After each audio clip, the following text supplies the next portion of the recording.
Hello friends, आपल्या सर्वांचे माझ्या यूट्यूब चॅनलमध्ये मनपूर्वक स्वागत। आजच्या व्हिडिओमध्ये आपण बघणार आहोत मे 2016ची मराठी 102-101 या विषयाची प्रश्नपत्रिका। आता मराठी 101-102 हा विषय जो आहे तो फर्स्ट इयरला आहे, बरोबर आहे, BA आणि BComला। आता याचं नाव काय आहे तर मराठी भाषेचा अधिष्ठान अभ्यासक्रम। ठीक आहे। आता प्रत्येक सर्वसाधारण सूचना तुम्हाला माहिती आहेत। आता प्रश्न कुठले आलेले आहेत बघा। खालीलपैकी कोणतेही 4 उपप्रश्न सोडवा। पहिला प्रश्न आहे, घरकोंबडा असलेला पुरुष टाकाऊ असला तरी त्याला आपली पत्नी कशी असावी वाटते। आता हा जो प्रश्न आलेला आहे तो पहिल्या पुस्तकातून आलेला आहे। त्यामध्ये भाषेतून दिसणारी स्त्री आशा मुंडले यांनी जो लिहिलेला लेख आहे त्यामधून हा प्रश्न आलेला आहे। तर घरकोंबडा असलेला पुरुष असला तरी त्याला वाटतं की आपली पत्नी कशी पाहिजे, उंबऱ्याच्या आतच राहणारी असावी असे वाटते। त्या परत आशा मुंडले यांनी सांगितलेलं आहे त्याच्यामध्येच की हळवी, रडवी, दुबळी आणि अबोल स्त्री ही सर्वांची कशी असते, लाडकी असते। म्हणजे जी सर्वांचं ऐकेल, सर्वांच्या मतानुसार चालेल, स्वतःचं मत तिला असणार नाही अशी स्त्री सर्वांना हवीशी वाटते। म्हणजे जो पुरुष घरकोंबडा आहे, स्वतः काहीही करत नाही, निरर्थक त्याचं आयुष्य आहे, तरीसुद्धा त्याला पत्नीकडनं कशा अपेक्षा असतात हे त्यांनी त्यांच्या लेखातनं मांडलेलं आहे। या ठिकाणी त्याचं उत्तर लिहिताना या सर्व गोष्टी तुम्हाला नमूद करायच्या आहेत। त्यापूर्वी तुम्ही चॅनलवर नवीन असाल, चॅनलला अजूनही सबस्क्राईब केलेलं नसेल तर सबस्क्राईब करून घ्या, जेणेकरून तुम्हाला व्हिडिओचे नोटिफिकेशन्स येतील आणि व्हिडिओ लवकरात लवकर बघता येईल। आणि व्हिडिओ शेवटपर्यंत बघा, जेणेकरून तुम्हाला त्या प्रश्नाचं उत्तर लिहिताना कुठल्या पॉईंटवर भर द्यायचा आहे ते तुम्हाला लक्षात येईल। दुसरा प्रश्न आहे, परीट, चांभार आणि तेली या खेड्यातील व्यावसायिकांची परिभाषा विशद करा। आता बघा, परिभाषा म्हणजे काय आहे, व्याख्या किंवा त्याची संकल्पना। परिभाषा याच्यामध्ये व्याख्या आणि संकल्पना दोन्ही गोष्टी येतात। तर आता तुम्हाला परीट म्हणजे काय आधी लिहावं लागेल, चांभार म्हणजे काय आणि तेली म्हणजे काय। आणि हे व्यवसाय आहेत, बरोबर आहे, हे खेड्यातले व्यवसाय आहेत। त्या खेड्यातल्या मुख्य व्यवसायांपैकी 12 बलुतेदार जे आहेत त्यापैकी परीट, चांभार आणि तेली आहेत। तर परीट काय काम करतो, चांभार काय काम करतो आणि तेली काय काम करतो ते लिहायचे। आणि त्याच्यानंतर तुम्हाला उदाहरणं देऊन लिहायचं आहे की परीट ह्या व्यवसायातनं काय शब्द आपल्याला आपल्या बोलीभाषेमध्ये आलेले आहेत। जसं की इस्त्री करणे हा परीटाचा हे काम आहे। तर पुस्तकामध्ये एक आपल्या वाक्य दिलेलं आहे की एखाद्या त्या व्यक्तीला लोक खूप अद्वा बोलले पण त्याने तोंडावरची इस्त्री बिघडू दिली नाही। म्हणजे इथे इस्त्री हा शब्द जो आलेला आहे तो परीट भाषेत व्यवसायातून आलेला आहे, पण तो बोली भाषेत वापरताना वापरला गेलेला आहे। हे उदाहरण देऊन तुम्हाला स्पष्ट करायचे। आता चांभार व्यवसायामध्ये इंगा फिरणे म्हणजे काय, जे ओबडधोबड कातडी असते ती कातडी तलम बनवण्यासाठी किंवा एकसारखी दिसण्यासाठी जे काम चांभाराकडनं केलं जातं, लोखंडाच्या वस्तूने ते घासली जाते, त्याला काय म्हणतात, इंगा फिरवणे म्हणतात। म्हणजे जो व्यक्ती आडदांड आहे त्याला सरळ करायचं असेल तर त्याच्यासाठी सुद्धा हा इंगा फिरणे हा शब्द प्रयोग केला जातो।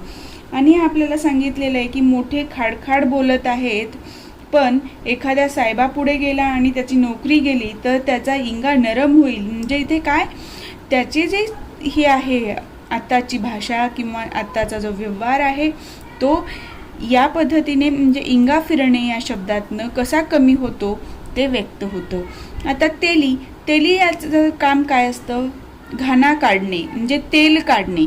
तेल काढण्यासाठी जो तेलबिया आहेत त्या मशीनमध्ये टाकल्या जातात आणि त्यापासून जे तेल निघतं ते एका वेळी जे टाकलेलं धान्य आहे त्याला काय म्हणतात, घाणा टाकणे असं म्हणतात। जर त्या एका वेळेला केलेल्या कृतीतनं जर ते काम व्यवस्थित झालं तर तो हा घाणा व्यवस्थित पार पडला किंवा घाणा व्यवस्थित झाला असं म्हणलं जातं।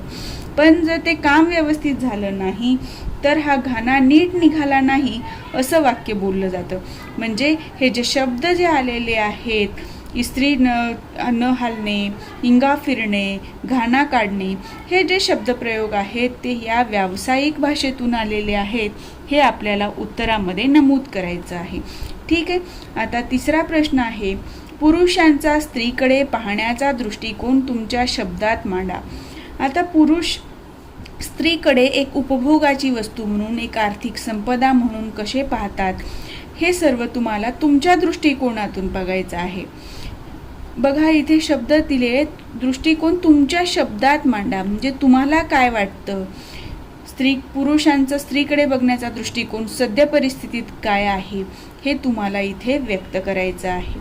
आशा मुंडले यांनी भाषेतून दिसणारी स्त्रीमध्ये बऱ्याच गोष्टी सांगितलेल्या आहेत.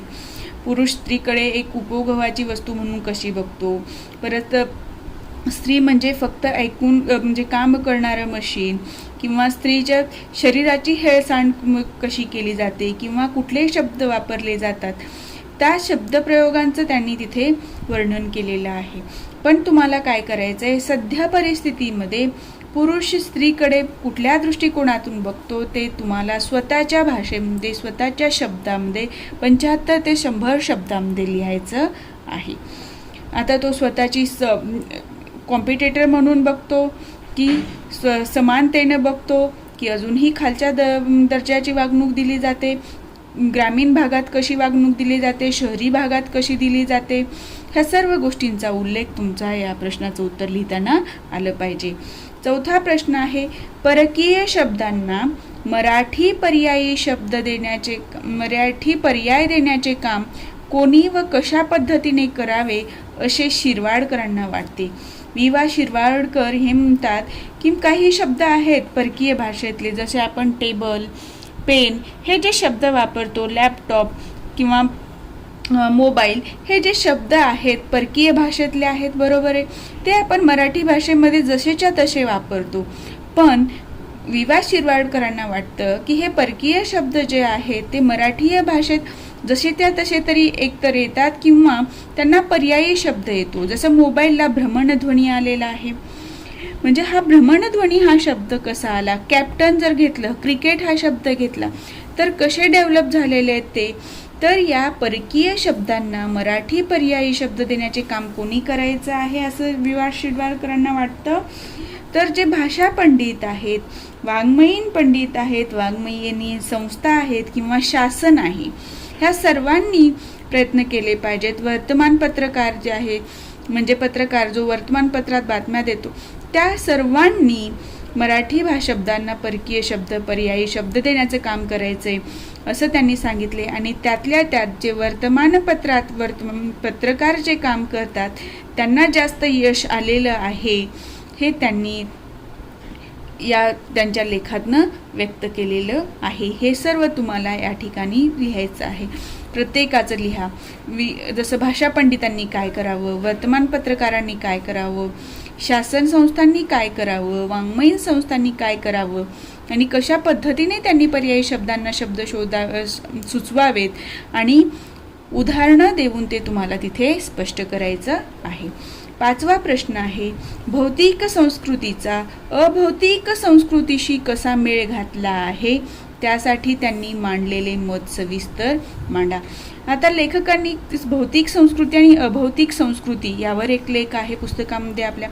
तर भौतिक संस्कृती म्हणजे काय, भौतिक म्हणजे दिसणाऱ्या गोष्टी, अभौतिक म्हणजे न दिसणाऱ्या गोष्टी.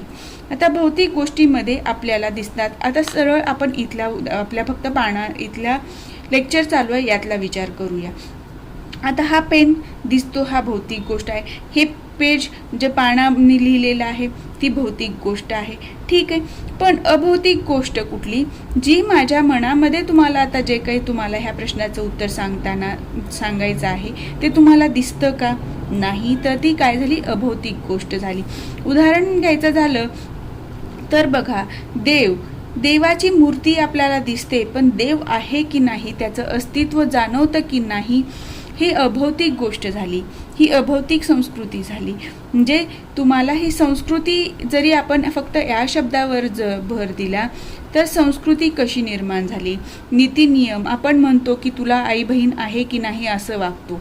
म्हणजे तिथे काय झालं, तुमच्या नीतिमत्तेला तिथे हे जे काय दिलेलं आहे आव्हान केलेलं आहे एखाद्या व्यक्तीकडनं. म्हणजे तुम्हाला तिथली जी अभौतिक गोष्ट आहे नीतिमत्ता ही झाली अभौतिक गोष्ट. लक्षात आलं. म्हणजे भौतिक संस्कृती आणि अभौतिक संस्कृती यांचा मेळ घालून आपली संस्कृती कशी तयार झालेली आहे आणि त्या एकमेकांशी कसे संबंधित आहेत हे तुम्हाला या प्रश्नाचं उत्तर लिहिताना लिहायचं आहे. भौतिक संस्कृतीमध्ये विज्ञान तंत्रज्ञानाचा वापर कसा झाला, परत त्याचा या सर्व गोष्टींचा, भौतिक गोष्टींचा अभौतिक गोष्टीवर, आपल्या विश्वासावर, देवधर्मावर, आपल्या नीतिमत्तेवर, आपल्या मौलिकतेवर, आपल्या भावभावनांवर कसा परिणाम होतो हे सर्व तुम्हाला या प्रश्नाचं उत्तर लिहिताना स्वतःच्या भाषेमध्ये लिहायचं आहे. ठीक आहे. आता दुसरा प्रश्न आहे, खालीलपैकी कोणतेही 4 उपप्रश्न सोडवा. आता 5 प्रश्न दिलेले आहेत दुसऱ्या प्रश्नामध्ये, त्यापैकी 4 तुम्हाला सोडवायची आहेत. तर पहिला प्रश्न आहे, सर्जनशीलता म्हणजे काय ते सांगून शेतकऱ्याची सर्जनशीलता कशा प्रकारे विशद करता येईल ते सांगा. आता सर्जनशीलता म्हणजे काय, नवे निर्माण करण्याची, औचित्यपूर्ण निर्माण करण्याची, सौंदर्यपूर्ण निर्माण करण्याची, वेगळे निर्माण करण्याची शक्ती जी आहे, मानसिक शक्ती, तिला आपण सर्जनशीलता म्हणतो. तर आता सर्जनशीलता हे आपण समजलं, पण आता शेतकऱ्यांची सर्जनशीलता कशा प्रकारे विशद करता येईल ते सांगा म्हणलेलं आहे. आता शेतकऱ्यांची सर्जनशीलता व्यक्त करण्यासाठी तुम्हाला काय करावं लागेल, शेतकरी वेगवेगळ्या प्रकारची पिकं घेतो. वेगवेगळ्या प्रकारची पिकं घेत असताना त्याची गुणवत्ता वाढवण्यासाठी कसा वापर करतो त्याचा ते लिहायचं आहे. शेतकरी वेगवेगळ्या पिकांचा उत्पन्न वाढवण्यासाठी नांगरण्याची वेळ कुठली ठरवतो, म्हणजे ती त्याची सर्जनशीलता झाली. पाणी किती प्रमाणात द्यायचं, आकार किती होईल फळाचा किंवा बियांचा हे विचार केलं जातं. म्हणजे ही सर्व शेतकऱ्यांची काय आहे, सर्जनशीलता आहे. एका धान्यापासून कितीतरी धान्य पिकवलं जातं, म्हणजे एकापासून अनेक गोष्टींची निर्मिती केली जाते. ही काय झाली, शेतकऱ्याची सर्जनशीलता झाली. हे तुम्हाला विविध प्रश्न उदाहरणाद्वारे तुम्हाला इथे ते स्पष्ट करायचं आहे. शेतकरी विविध कामं करतो, जसं की नांगरणं आहे, कुळपणं आहे, फुलांचं उत्पादन आहे, फळांचं उत्पादन आहे, हे तुम्हाला तिथे विशद करायचं आहे. ठीक आहे. दुसरा प्रश्न आहे, कीर्तनकार आपले संदेश वहन कशा प्रकारे करत असतो. लोकशिक्षकाची भूमिका पार पाडताना तो कशाचा आधार घेतो. आता कीर्तनकार जे आहे ते संदेश वहन कशा प्रकारे करत असतो. हा कीर्तनकार आपल्या कीर्तनाच्या द्वारे आपल्या विचारांचं संदेश वहन करतो, म्हणजे विचार आपले लोकांपर्यंत पोहोचवतो. ठीक आहे. कीर्तन करण्यासाठी कीर्तनामध्ये काय विषय असतात, एकतर तो स्वतः समाजाचं प्रबोधन करू शकतो, किंवा देवधर्माबद्दलची माहिती देऊ शकतो, किंवा आपल्या संस्कृतीबद्दलची माहिती देऊ शकतो, किंवा विज्ञान तंत्रज्ञानाचा आधार घेऊन तो विज्ञान तंत्रज्ञानाचा प्रचार करू शकतो. म्हणजे कीर्तनकार एक प्रकारे त्याला जो विषय लोकांपर्यंत पोहोचवायचा आहे, जे त्याला लोकांना ज्ञान द्यायचं आहे, त्याचं संदेश वहन करत असतो. म्हणजे माहिती लोकांपर्यंत पोहोचवत असतो, ज्ञान लोकांना देत असतो. आता लोकशिक्षकाची भूमिका पार पाडताना तो कशाचा आधार घेतो. आता लोकशिक्षणच झालं ना. आता जे काही ज्ञान आहे, जी काही धार्मिक भावना आहे, जी काही त्याला समाजामध्ये वेगळे बदल घडवून आणायचे आहेत, ते कीर्तनाचा आधार घेऊन कीर्तनकार लोकांपर्यंत ती गोष्ट पोहोचवतात. जसं की मुलींचं शिक्षणावर भर द्या, मुलगी शिकली प्रगती झाली, हा कीर्तनाचा विषय आहे. म्हणजे इथे कीर्तनकार काय झालेले आहेत, लोकशिक्षक झालेले आहेत, आणि त्यांनी मुलींच्या शिक्षणाचं महत्त्व आपल्या कीर्तनाच्या द्वारे तिथे लोकांपर्यंत पोहोचवलेलं आहे, समाज प्रबोधन घडवून आणलेलं आहे. लक्षात आलं. म्हणजे कीर्तनकार इथे काय झाला, लोकशिक्षक झाला, म्हणजे लोकांचा शिक्षक झाला. सर्वांना त्यांनी मुलगी शिकणं किती आवश्यक आहे ते आपल्या कीर्तनाच्या द्वारे सांगितलेलं आहे. या प्रकारे तुम्ही उदाहरण देऊन उत्तर एकदम व्यवस्थित मांडू शकता. इथे फक्त स्त्री शिक्षणाऐवजी तुम्ही दुसरा कुठलाही विषय घेऊ शकता. लक्षात आलं. विज्ञानाचा वापर करावा, धार्मिक अंधश्रद्धा टाळाव्यात, असे काहीही विषय कीर्तनकार घेऊ शकतात. लक्षात आलं. आता आपण पुढचा प्रश्न बघूया. भाषिक सर्जनशीलता म्हणजे काय ते सांगून भाषिक सर्जनशीलतेची उपांगे लिहा. आता आपण बघितलं सर्जनशीलता म्हणजे काय. तसं भाषिक सर्जनशीलता म्हणजे तर भाषा ही स्वतःच सर्जनशील असते. भाषेचा वापर आपण बघा प्रत्येकाशी बोलताना वेगवेगळ्या पद्धतीने करतो. आईवडिलांशी बोलताना वेगळ्या पद्धतीने, भावांशी बहिणीशी बोलताना वेगळ्या पद्धतीने, कुणी पाहुणे आले तर आपली भाषा फॉर्मल बनते, मित्रमैत्रिणींशी वेगळी. म्हणजे ही भाषा स्वतः एक सर्जनशील आहे. ही भाषेची सृजनशीलता झाली. भाषा वेगवेगळ्या परिस्थितीमध्ये वेगवेगळ्या पद्धतीने आपण वापर करतो आणि स्वतःला व्यक्त करत असतो. आता भाषिक सर्जनशीलतेची उपांगे लिहा. म्हणजे उपांगे म्हणजे काय, अंग कोणकोणते आहेत. भाषिक सर्जनशीलता कशावर अवलंबून असते तर आपण बघतो व्यवहाराची भाषा आणि साहित्याची भाषा वेगळी असते. व्यवहार भाषा म्हणजे काय, आपण एकमेकांशी बोलणे. आता शिक्षक आणि विद्यार्थी यांच्यातली भाषा कशी आहे, व्यावहारिक भाषा आहे. पण पुस्तक लिहिलं गेलं एखादं तर ती कशी झाली, साहित्याची भाषा झाली, वेगवेगळी प्रकारची भाषा झाली. आता दुसरा पॉईंट इथं येऊ शकतो, शब्दनिष्ठ सर्जनशीलता. आता शब्दनिष्ठ म्हणजे काय, समानार्थी शब्द वापरतो एका शब्दासाठी, विरुद्धार्थी शब्द एकाच अर्थाने म्हणजे एकच शब्द दोन अर्थाने वापरला जातो. किंवा अभ्यस्त शब्द म्हणजे एक एक शब्द त्याच शब्द जसं हळूहळू हा काय झाला, अभ्यस्त शब्द झाला. म्हणजे लय वाटते त्याच्यामध्ये पण तिथे काय झालं, हळूहळू हा शब्द परत परत रिपीट झालेला आहे. म्हणजे भाषिक सर्जनशीलतेची ती काय झाली, उपांगे झाली. जसं अलंकाराचा वापर केला जातो आपण, उत्प्रेक्ष अलंकार, यमक अलंकार, रूपक अलंकार इथे आपण वापरू शकतो. जसं की बघा अलंकार आपण शालेय स्तरात शिकलेले आहे, तिथे आपण वापर करून भाषिक सर्जनशीलता उपयोगात आणू शकतो. किंवा वाक्यप्रचाराचा वापर करतो, म्हणींचा वापर करतो.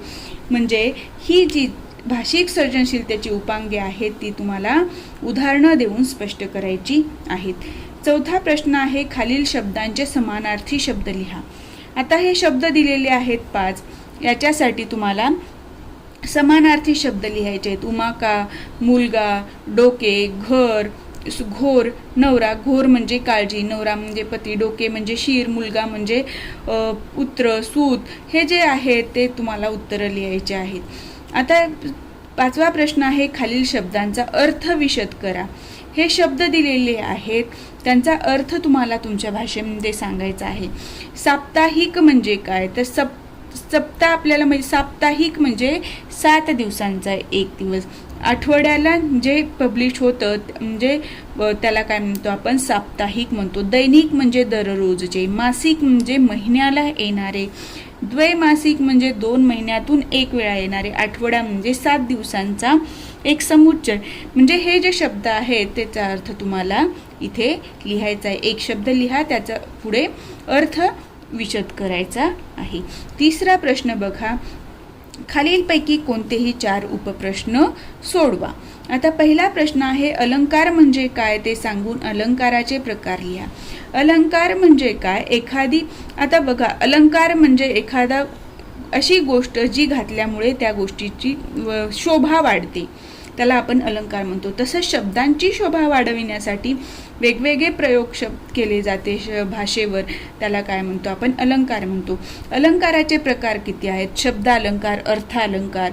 शब्द अलंकारामध्ये कोणते अलंकार येतात, अर्थालंकारामध्ये उत्प्रेक्षा, परत अन्वयार्थ कसा निघतो हे तुम्हाला असे उदाहरणं देऊन यमकलंकार, रूपकलंकार हे शब्दालंकार आहेत हे तुम्हाला तिथे स्पष्ट करायचं आहे.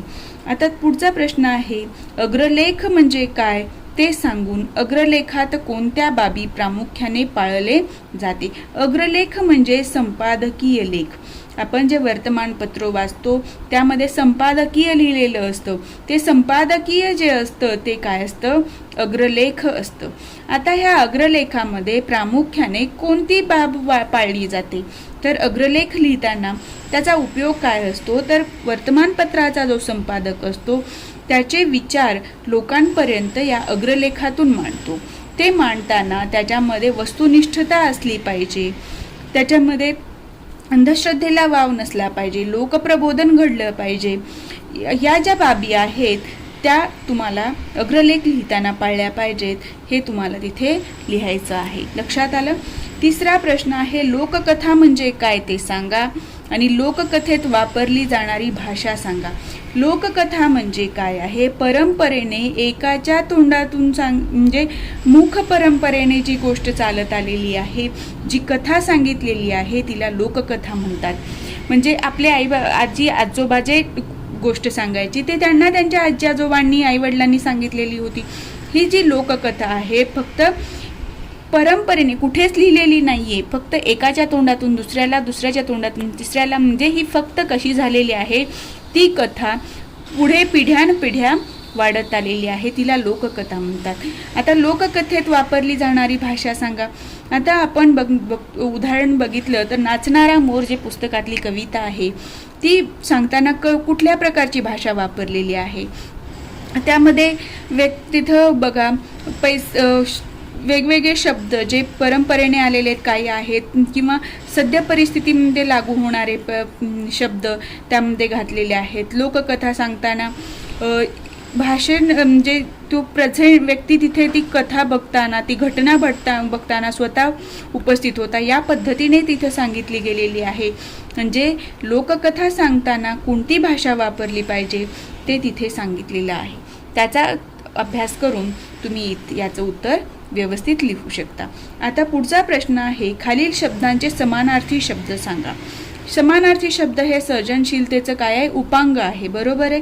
तर निवास म्हणजे राहण्याचं ठिकाण, यालाच निवासाला घर हा समानार्थी शब्द येतो. भरभर म्हणजे पटकन, ह्याला डोळा, नयन, वैद्य, डॉक्टर, याच्यासाठी वैद्याला बघा अजून कुठला शब्द येतो तो बघा, पाणी, जल, म्हणजे याच्यासाठी जे समानार्थी शब्द आहेत ते तुम्हाला पुस्तकातनं, नवोदयच्या किंवा स्कॉलरशिपच्या पुस्तकातनं वाचा, ते तुम्हाला पुरेसे होतील. लक्षात आलं. समानार्थी, विरुद्धार्थी शब्द, एका शब्दासाठी अनेक शब्द किंवा एखादी जसं साप्ताहिक, दैनिक, मासिक, म्हणजे हे जे शब्द आहेत त्यांचा अर्थ हे तुम्हाला 1-2 वेळा वाचल्यानंतर लक्षात येतील आणि ह्या गोष्टी तुम्हाला करायच्या आहेत. आता पुढचा प्रश्न आहे, कोणत्याही 5 म्हणी सांगून त्यांचा वाक्यात उपयोग करा. म्हणजे तुम्हाला ज्या कुठल्या म्हणी येतील 5 त्या लिहायच्या आहेत आणि त्यांचा वाक्यात उपयोग करायचा आहे. लक्षात आलं. आता आपण पुढचा प्रश्न बघूया. चौथा प्रश्न, खालीलपैकी कोणतेही 4 उपप्रश्न सोडवा. आता यातला पहिला प्रश्न आहे, वाक्याच्या अर्थाऐवजी म्हण तयार करा.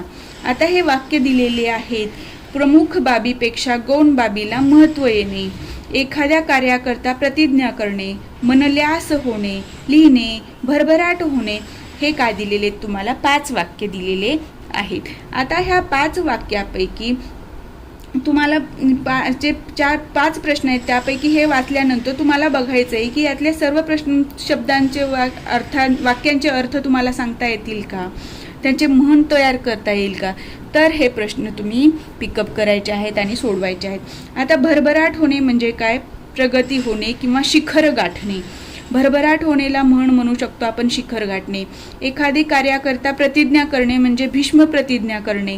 हे जे वाक्य प्रकार आहेत, म्हणी आहेत, ते तुम्हाला माहीत असायला पाहिजे आणि तुम्हाला हे वाक्य लिहायचं आहे आणि त्याच्या पुढे त्याची म्हण लिहायची आहे. दुसरा प्रश्न आहे, खालील वाक्यप्रचारांचा अर्थ सांगा. खाली हे वाक्यप्रचार दिलेले आहेत त्याचे तुम्हाला अर्थ सांगायचे आहेत। आता बघा, वडाची साल पिंपळाला लावणे म्हणजे काहीही संबंध नसताना एखादी गोष्टीचा दुसऱ्याशी संबंध सांगणे। या प्रकारे तुम्हाला या वाक्यप्रचारांचा अर्थ, लष्कराच्या भाकरी भाजणे म्हणजे जिथे काही फायदा नाही आहे तिथे विनाकारण कष्ट करणे। वाहत्या गंगेत हात धुणे म्हणजे जी संधी मिळाली त्याचा उपयोग करून घेणे। वाट्यानाच्या अक्षता लावणे म्हणजे जे अशक्य आहे ती गोष्ट शक्य होते असे दाखवणे। वासरात लंगडी गाय शहाणी, जसं की अज्ञानी लोक आहेत, थोडंफार येतं, सर्व वासरं आहेत, लहान आहेत आणि थोडंफार ज्ञान येणारा व्यक्ती आहे तो कसा म्हणला जातो, वासरात लंगडी गाय शहाणी असं म्हणलं जातं। याचा अर्थ या प्रकारे तुम्हाला अर्थ सांगायचा आहे। अज्ञानी लोकांमध्ये थोडासा ज्ञानी व्यक्ती कसा असतो, शहाणा मानला जातो। ठीक आहे, या प्रकारे तुम्हाला उत्तरं लिहायची आहेत। आता पुढचा प्रश्न बघा, पुस्तकी पंडितापेक्षा व्यवहारी ज्ञान श्रेष्ठ असते, या आशयाची एक गोष्ट लिहा। ही गोष्ट तुम्हाला स्वतः लिहायची आहे। एखादा पुस्तक वाचून ज्ञान मिळालं पण ते जर तुम्हाला वापरता आलं नाही व्यवहारामध्ये तर त्याची काही एक किंमत नसते। हे तुम्हाला एक गोष्ट लिहून व्यक्त करायची आहे। एक सिच्युएशन घ्या आणि तिथे असे 2 व्यक्ती किंवा 4 व्यक्ती होत्या, अशी परिस्थिती निर्माण झाली आणि तिथे पुस्तक वाचणाऱ्यापेक्षा जो व्यवहारातनं ज्ञान प्राप्त झालेला आहे किंवा त्याचा वापर करता येतो प्रश्न सोडवण्यासाठी, तो कसा श्रेष्ठ ठरतो हे तुम्हाला एक गोष्ट लिहून तिथे व्यक्त करायचं, प्रश्नाचं उत्तर लिहायचं आहे। चौथा प्रश्न आहे, पुढील शब्दांचे अभ्यस्त शब्द लिहा। महागाई, चांदण्या, पाणी, माणसं आणि पोरं। अभ्यस्त शब्द म्हणजे काय? एकच शब्द परत परत हे होणं। पोरं बाळं, माणसं याला कसं लिहिता येईल? पाणी बघा, महागाई, चांदण्या, याच्यासाठी अभ्यस्त शब्द कसे तयार करता येतील ते तुम्हाला बघायचं आहे। आणि जर महागाई, भत्ता, चांदण्या म्हणजे पण हे महागाई ह्याच्यामध्ये एक शब्द परत परत आलं पाहिजे। माणसं, बिनसं हा काय होतो? अभ्यस्त शब्द होतो। पाणी, बिनी, लक्षात आलं? आता 5वा प्रश्न आहे, सर्जनशीलतेचे घटक किती व कोणते ते आपण सविस्तरपणे मांडा। या प्रश्नाचं उत्तर यापूर्वी मी जो सर्जनशीलता, स्वरूप व व्याप्ती हा जो चॅप्टर घेतलेला आहे त्यामध्ये तुम्हाला मिळेल। लक्षात आलं? या पद्धतीने तुम्हाला या प्रश्नांची उत्तरं सोडवायची आहेत। तुम्हाला या प्रश्नांचा उपयोग तुम्हाला प्रश्न परीक्षेमध्ये होणार आहे आणि तुम्हाला या पद्धतीने अभ्यास करायचा आहे। कुठल्या गोष्टीवर लक्ष द्यायचं आहे? समानार्थी शब्द, विरुद्धार्थी शब्द, म्हणी, वाक्यप्रचार, अनेकांसाठी एक शब्द, एकासाठी अनेक शब्द, हे जे घटक आहेत ते तुम्हाला अभ्यासायचे आहेत, हे तुमच्या लक्षात येईल। परत सर्जनशीलता, स्वरूप, व्याप्ती हा घटक महत्त्वाचा आहे, हे तुम्हाला या प्रश्नपत्रिकेतनं लक्षात आलं असेल। यानंतरचं जे उर्वरित भाग आहे, ज्या प्रश्नपत्रिका आहेत त्या आपण नेक्स्ट व्हिडिओमध्ये कंटिन्यू करूया। आज आपण इथेच थांबू।